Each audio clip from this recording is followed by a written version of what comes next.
And now joining us on the Washington Journal is Representative Randy Forbes, Republican of Virginia, member of the Armed Services Committee and the Judiciary Committee.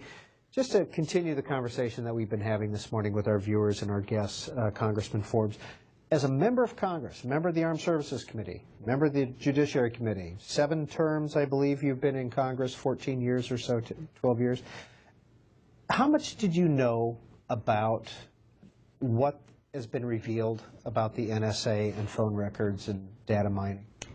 We had fairly limited knowledge of exactly the breadth of what was taking place. And as you know, one of the things you heard from Jim, who was the previous guest, when it comes to some of these programs, when you really look at them, there's really little light between Democrats and Republicans. It's a fairly bipartisan thing in trying to defend and protect the United States. But one of the difficulties we have is even when you have access to those programs and you know what's going on, we're very limited on what we can talk about. You heard Jim oftentimes kind of skirting. It seemed like your questions, he really wasn't. It's just because we can't even talk about whether the programs exist or deny that the programs exist, much less talk about specificity. But I think what you've seen in Congress now is a kind of renewed commitment to make sure we're continuing to do the oversight that's necessary to make sure that we're holding those programs intact. So when the headlines first appeared in the Washington Post, The Guardian, Verizon phone records, NSA, et cetera, what was your reaction? Well, we always have concern because, you know, you listed a host of things that I did on the Armed Services Committee, Judiciary Committee, but also we're ordinary citizens too. We have the same concerns that everybody else has about our privacy and the privacy of the people that we represent. We're very, very concerned about balancing those. I think one of the most instructive things was maybe the comment that Sensenbrenner made, you know, as a fellow member of the Judiciary Committee and actually was chairman when the Patriot Act was written and an author of many of these provisions. And he said, you know, this is never what we intended, you know, when we wrote this act. And so I think it was very concerning to a lot of members of Congress. As a member of Congress, are you privy to this information if you so choose? Not always. There are different levels of classification, and there's different times that information is reported. And one of the other things, Peter, that is a very unfortunate thing, but as you've seen over the last several years, I think one of the big concerns we have is that we don't always have a confidence that the administration and these agencies are telling us everything that they're doing and how they're doing it. And you often get the feeling that even if they're not intentionally misrepresenting it, if you're not parsing your words exactly right, they're not giving you the whole story. And I think that's something we've got to overcome. Randy Forbes is our guest, member of the Armed Services Committee, as we mentioned, the Judiciary Committee. We're talking about the NSA surveillance programs, but we're also going to be talking about some other issues, including military and defense spending. So numbers are up on the screen. If you'd like to participate in our conversation, you can also send a tweet. At CSPAN is the Twitter address. Speaking of military spending, the House Appropriations Committee just passed its spending bill. But you, as a member of the Armed Services Committee, have passed your authorization bill.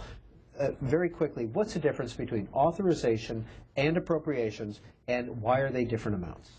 Great question, Peter. The authorization bill is the bill that does what its name indicates. We authorize these programs when they're coming into effect, both new programs and existing programs, and we tell the military essentially, this is what you have authority to do and this is what you don't have authority to do. After that program, when we have said grace over that and said this is how many ships we need and we're authorized, then there's another check and balance on that, which is the appropriators, who actually then have to come in and say we're going to put the dollars there for these programs that have been authorized. We have a very good relationship between the Appropriations Committee and the Armed Services Committee and work very, very good together. So most of the time we're able to work those differences out pretty well. One other thing, Peter, the great news about the Armed Services Committee, it's probably the most bipartisan committee in Congress. So we have a great working relationship between Democrats and Republicans on that committee. So you authorized $552 billion for defense? And then about $85 billion additional for overseas contingency spending as well. 512 appropriations. Is there NSA money in there? Is there any of that intelligence money Some in that? sources in there. There's obviously overlap between what these various committees do, and especially as it relates to intelligence, because you have equipment overlaps, and some of that, quite honestly, Peter, I'll tell you, is disclosed, and some of it is kind of buried into other line items, as you can appreciate why that might take place. When should we expect legislation on the floor of the House when it comes to defense spending? For the authorization bill? That actually is on the floor of the House. It began last night, and it'll be all day today, and it will conclude tomorrow. Do you foresee anybody inserting NSA language or some type of some kind of an amendment? We don't think so. It could be, but I think at this particular point in time for the authorization bill for defense, I don't expect that to come up. Are you satisfied with how Congress has conducted due diligence of oversight over the intelligence community? You're never satisfied at how Congress does due diligence over all of our agencies, and you can't limit it just to intelligence. I think we consistently have to do a better job in the oversight roles that we have. And it's a very difficult balance here, because oftentimes you know the questions to ask, but it's hard to get the right answers, and sometimes you don't even know the questions to ask. And so it is a very difficult role for Congress to play. I think we've seen them step up to the plate over the last several years in their oversight over all the agencies.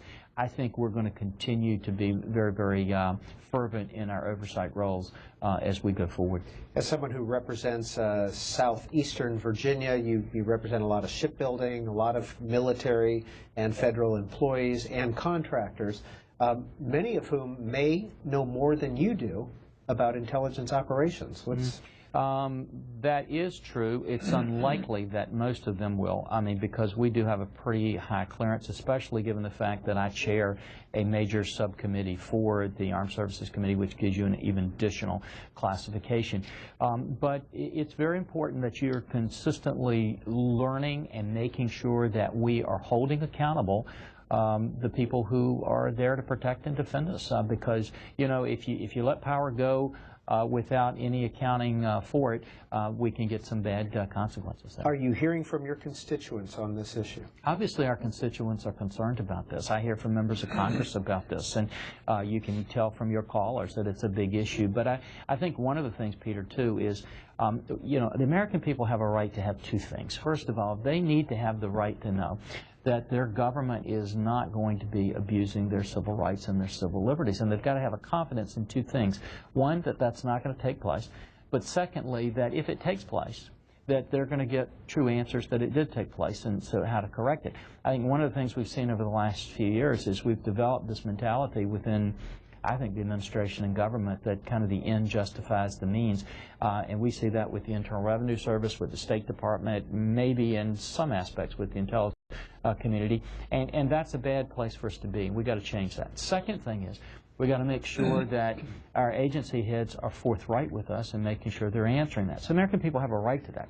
At the same time, I think the American people have a right to know that their government is competent in terms of how they're trying to protect them from very, very real threats out there, whether it's terrorism or other types of threats that could hit the American people and destroy the way of life that you and I have come to enjoy and expect for our children and grandchildren. Congressman Forbes, are you supportive of any legislation on sexual assaults in the military? We have legislation on that, Peter, in the Armed Services Bill today. Once again, great bipartisan effort, Republicans, Democrats coming together on the Armed Services Committee saying this is a problem, we've got to deal with it, it's kind of a culture we've got to change, and we have legislation. There is legislation in our bill that will change the way we deal with sexual assaults. Will it take it out of the chain of command? It keeps it in the chain of command, but it takes away the commander's ability to change those verdicts that take place, which we thought was very important. A commander could come in and just override the verdict and reduce it. That doesn't happen.